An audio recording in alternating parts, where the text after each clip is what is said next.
नमस्कार दोस्तों, जय जोहार। मैं कौशल तिवारी और बिहनिया संध्या में आपका स्वागत है। लोकसभा चुनाव को लेकर गहमा गहमी के बीच अब कई राज्यों से जो खबरें आ रही है वह बेहद ही चौंकाने वाली खबर है। कौन जीतेगा कौन हारेगा इसका पता तो 4 जून को ही चलेगा, लेकिन सट्टा बाजार से लेकर गोदी मीडिया, ईडी और सीबीआई या फिर आग लगने की घटना क्या संकेत दे रहे हैं? तो क्या छत्तीसगढ़ में भी इसी तरह का खेल हो चुका है? क्या छत्तीसगढ़ में भी बाजी पलटने लगी है? यह बताएं, उससे पहले थोड़ा सा छत्तीसगढ़ के इतिहास पर चर्चा कर लें कि राज्य बनने के बाद छत्तीसगढ़ की 11 लोकसभा सीटों में भारतीय जनता पार्टी का दबदबा रहा है। 2004 के चुनाव में महासमुंद से कांग्रेस के नेता अजीत जोगी जीतने में सफल रहे थे, तो उसके बाद के चुनाव में ताम्रध्वज साहू, फिर दीपक बैज और ज्योत्सना महंत, यानी छत्तीसगढ़ की 11 सीटों में से 9-10 सीटें हमेशा ही भारतीय जनता पार्टी जीतती रही है। 2014 में वह 10 सीट जीती थी, तो 2019 में 9 सीट जीती थी। तब इस बार भारतीय जनता पार्टी कितनी सीट जीतेगी? क्या सट्टा बाजार जो संकेत दे रहे हैं, जिस तरीके से फलौदी सट्टा बाजार के आंकड़े वायरल हो रहे हैं और कांग्रेस को छत्तीसगढ़ में 9 सीटें दे रही है, यानी बाजी पलट रही है क्या? यह बड़ा सवाल है। और यदि पलट रही है तो क्या इस बुरी कदर से हार हो जाएगी भारतीय जनता पार्टी की, जबकि 6 महीने पहले ही तो विधानसभा के चुनाव में शानदार प्रदर्शन करते हुए भारतीय जनता पार्टी अब तक की सबसे ज्यादा सीटें जीती थी। विष्णुदेव साय सरकार क्या फेल हो चुका है, या फिर मोदी सरकार के जो क्रियाकलाप है, झूठ बोलने की शैली है, उसे छत्तीसगढ़ के लोग बर्दाश्त नहीं कर पाए? ऐसे कई सवाल उठ सकते हैं। हम सीट वाइज एक एक सीट पे आपको बताते हैं जो सर्वे आ रहे हैं। बाजार क्या कहता है, लोग क्या कहते हैं और मीडिया जगत क्या कहता है। यहां जो बस्तर की दोनों सीटें आरक्षित सीटें हैं और कहा जा रहा है कि यहां 50-50 की स्थिति है, लेकिन सट्टा बाजार तो दोनों ही सीट कांग्रेस को दे रही है। बस्तर से भूपेश सरकार में मंत्री रहे आदिवासी नेता लगातार चुनाव जीत रहे हैं, कवासी लखमा, उन्हें कांग्रेस ने प्रत्याशी बनाया था और उनकी स्थिति बताई जा रही कि बेहद मजबूत है और वे जगदलपुर शहर को यदि संभाल लिए होंगे तो चुनाव आसानी से जीत रहे हैं। कांकेर में क्या भारतीय जनता पार्टी ने अपने पैर में ही कुल्हाड़ी मार दी थी महिला उत्पीड़न के आरोपी भोजराज नाग को टिकट देकर? यह सवाल उठ रहा है, लेकिन संघर्ष भीषण है, कठिन संघर्ष है। और वीरेश ठाकुर जो जमींदार परिवार से आते हैं, कांकेर में कांग्रेस के लोकसभा प्रत्याशी हैं, पिछला चुनाव वो केवल 5000 वोट से हारे थे। इस बार उनका दावा मजबूत नजर आ रहा है। तब सरगुजा के जो 2 आदिवासी आरक्षित सीट हैं, सरगुजा और रायगढ़ क्या ओपी चौधरी बचा पाएंगे? विष्णुदेव साय इसे बचा पाएंगे? दोनों का क्षेत्र है। विष्णुदेव साय तो रायगढ़ से सांसद भी रहे हैं और यहां से ओपी चौधरी अगरिया समाज के बड़े नेता के रूप में उभर रहे हैं, आईएएस से राजनीति में आए हैं और कहा जा रहा है कि उन्होंने पूरी ताकत लगा दी है। तो क्या भारतीय जनता पार्टी रायगढ़ जीत जाएगी? यहां कांग्रेस ने मेनका सिंह को टिकट दिया, कद्दावर नेता मानी जाती हैं, महिला नेत्री हैं और उन्हें हरा पाना मुश्किल है, यह दावा भी है। और फलौदी सट्टा बाजार तो रायगढ़ और सरगुजा की दोनों सीटें ही कांग्रेस को दे रही है। यानी सरगुजा से शशि सिंह क्या चुनाव जीत रहे हैं? क्या भारतीय जनता पार्टी को कांग्रेस से लाए चिंतामणि महाराज को टिकट देना अब भारी पड़ रहा है? तब ऐसे में एकमात्र एससी आरक्षित सीट, दलित सीट जांजगीर चांपा, हमने पहले भी आपको बताया कि इस सीट में भारतीय जनता पार्टी ने महिला प्रत्याशी उतारा है, कमलेश जांगड़े, और कांग्रेस ने सतनामी समाज के बड़े नेता माने जाते हैं शिव कुमार डहरिया, उन्हें उतारा है। और उनके नाम के सामने आते ही यह माहौल बन गया था कि वे आसानी से जीत रहे हैं।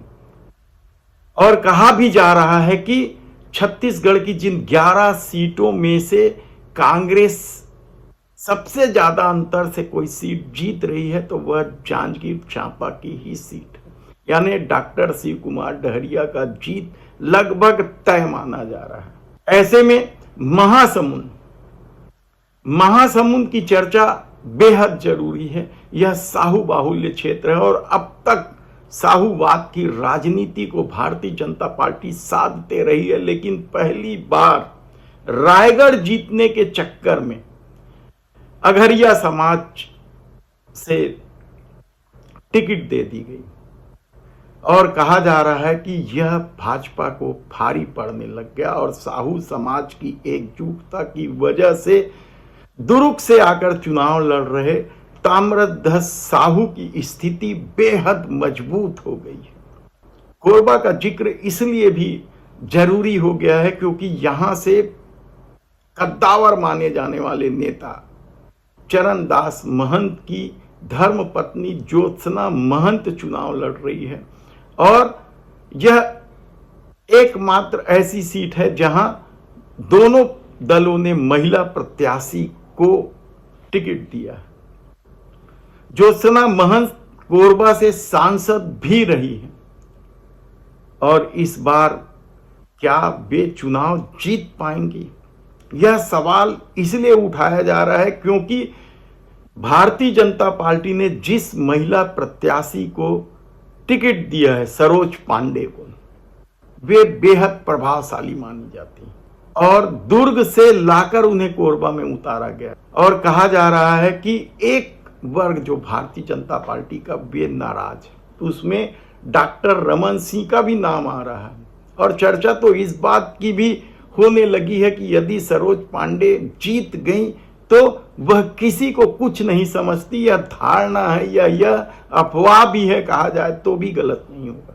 सरोज पांडे को लेकर जो परसेप्शन है वह इसी तरह का परसेप्शन है। डॉक्टर रमन सिंह जब मुख्यमंत्री थे तब भी वे सरोज पांडे को लेकर परेशान रहे हैं। सरोज पांडे एक समय में मुख्यमंत्री के प्रमुख दावेदार भी बताए जाते रहे हैं। यह भारतीय जनता पार्टी की राजनीति का खेल है या सरोज पांडे की संगठन में पकड़, कहना बेहद कठिन है कि कोरबा कौन जीतेगा, बेहद संघर्षपूर्ण स्थिति है। तब जो महत्वपूर्ण सीट है एक और सांसद की जो भारतीय जनता पार्टी ने रिपीट किया है, दुर्ग लोकसभा। दुर्ग लोकसभा में भारतीय जनता पार्टी ने अपने सांसद विजय बघेल को टिकट दिया है।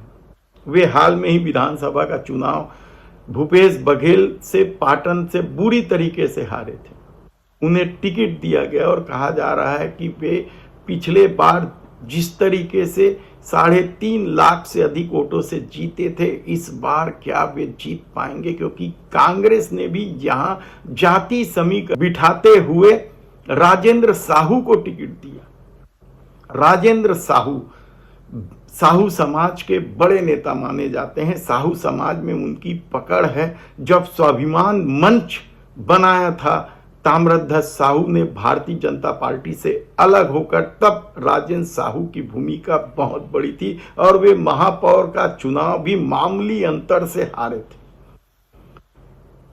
तब राजेंद्र साहू की जीत को लेकर भले संशय हो, लेकिन कहा जाता है कि विजय बघेल यदि जीत भी गए तो उतना लीड नहीं ले पाएंगे। तब महत्वपूर्ण सीट जो है वो बिलासपुर की भी है, जहां से कांग्रेस ने दुर्ग जिले के नेता को प्रत्याशी बनाया है, यादव। दुर्ग जिले में उनका बेहद प्रभाव है और विधानसभा का चुनाव भी वे बड़ी आसानी से विपरीत परिस्थितियों के बाद भी जीत लिए थे। तो क्या बिलासपुर में सिर्फ यादव वोट को साध कर कांग्रेस बिलासपुर फतह कर लेगी? क्योंकि राज्य बनने के बाद कांग्रेस यहां से कभी चुनाव नहीं जीती और जो उप मुख्यमंत्री अरुण साव हैं वे भी यहां के सांसद रहे हैं पिछली बार। और कहा जाता है कि यहां भी लड़ाई तेज है, कौन जीतेगा कहना मुश्किल है।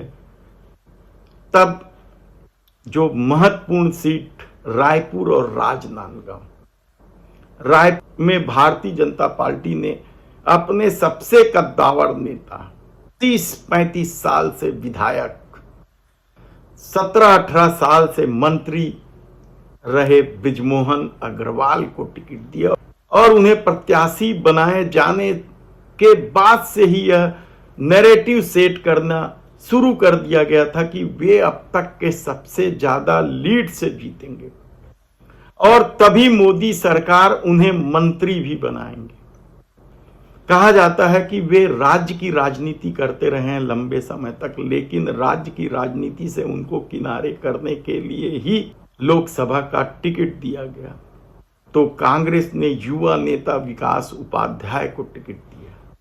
शुरुआती दौर में जरूर लग रहा था कि बृजमोहन अग्रवाल बड़ी आसानी से और लंबे अंतर से जीत जाएंगे, लेकिन अब जो चर्चा है वह यह है कि प्रतिष्ठा का प्रश्न नहीं, अस्तित्व ही आफत में पड़ गया है। यानी जीत जाएंगे बृजमोहन अग्रवाल यह कहा तो जा रहा है, लेकिन जिस तरीके से राहुल गांधी की न्याय गारंटी योजना ने यहां कमाल किया है, यह संविधान बदलने का मुद्दा आरक्षित वर्गों के बीच गूंजने लगा था, उससे क्या बृजमोहन अग्रवाल का सपना टूट जाएगा देखना होगा। लेकिन सबसे हाई प्रोफाइल सीट राजनांदगांव, यहां से भारतीय जनता पार्टी ने अपने सांसद संतोष पांडे को ही उतारा और कांग्रेस ने भूपेश बघेल को उतार दिया। और कहा जाता है कि शुरुआती दौर में भूपेश बघेल के खिलाफ जरूर कई तरह के आरोप लगे, लेकिन मतदान आते आते भूपेश बघेल ने राजनीति साध ली है। यहां विधानसभा चुनाव की 8 सीटों में से 5 सीट पर कांग्रेस काबिज है। केवल राजनांदगांव, पंडरिया और कवर्धा ये 3 सीट ऐसी है जहां भारतीय जनता पार्टी ने जीत दर्ज की थी। विधानसभा की परिस्थितियों के मुताबिक कांग्रेस यहां लीड ले रही है, बढ़त में है। तब भूपेश बघेल को जो फलौदी सट्टा बाजार बता रहा है कि जीत रहे हैं, तो क्या सचमुच जीत रहे हैं देखना होगा। धन्यवाद।